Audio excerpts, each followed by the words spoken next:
بسم الله الرحمن الرحيم. عن سلمان رضي الله تعالى عنه قال: خطبنا رسول الله صلى الله عليه وسلم في آخر يوم من شعبان فقال: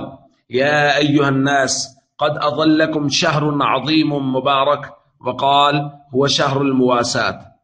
رواہ البیہقی۔ حضرت سلمان رضی اللہ تعالیٰ عنہ فرماتے ہیں نبی کریم صلی اللہ علیہ وسلم نے ہمیں شعبان کی آخری تاریخ میں خطبہ ارشاد فرمایا اور فرمایا: اے لوگو، تمہارے پاس ایک عظیم برکتوں والا مہینہ آ رہا ہے۔ اور پھر کچھ الفاظ کے بعد ارشاد فرمایا کہ یہ رمضان المبارک غمخاری کا مہینہ ہے۔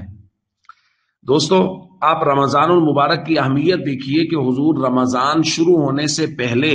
صحابہ کو اس کے فضائل و مناقب بیان فرما رہے ہیں کہ رمضان المبارک کی بابرکت ساعات میں سے ایک گھڑی بھی ضائع نہ ہو جائے۔ اور پھر دیکھیے اس مہینے کے بارے میں خاص طور پہ یہ ارشاد فرمایا کہ یہ غمخاری کا، مواسات کا مہینہ ہے۔ اور ہمارا بیان بھی چونکہ انفاق فی سبیل اللہ کا، زکوٰۃ وغیرہ کا چل رہا ہے کہ لوگوں کی غمخاری کرنا، ضرورت مند لوگوں کی ضرورت کو پورا کرنا، جس کے ہاں کھانے کی ضرورت ہے اس کے کھانے کی ضرورت کو پورا کرنا، مدارس، مساجد، یتامہ، مساکین، ان کی ضروریات کو پورا کرنا۔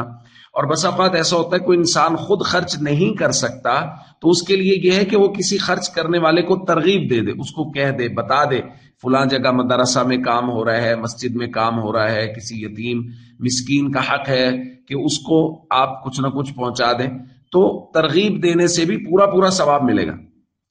اور میں یہ کہا کرتا ہوں بعض لوگ ایسے ہیں جن کو پیسوں کی ضرورت نہیں ہوتی، ان کو ہم اپنا وقت دے دیں تو وہ خوش ہو جاتے، خاندان کے بڑے بزرگ ہیں یا اور کچھ لوگ ایسے ہوتے ہیں کہ جن کے پاس 10 منٹ بیٹھ جائیں تو وہی ان کی غمخاری ہوتی ہے۔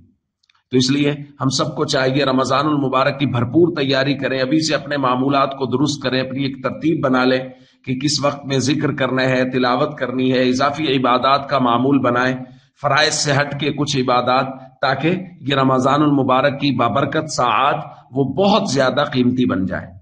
السلام علیکم ورحمۃ اللہ وبرکاتہ۔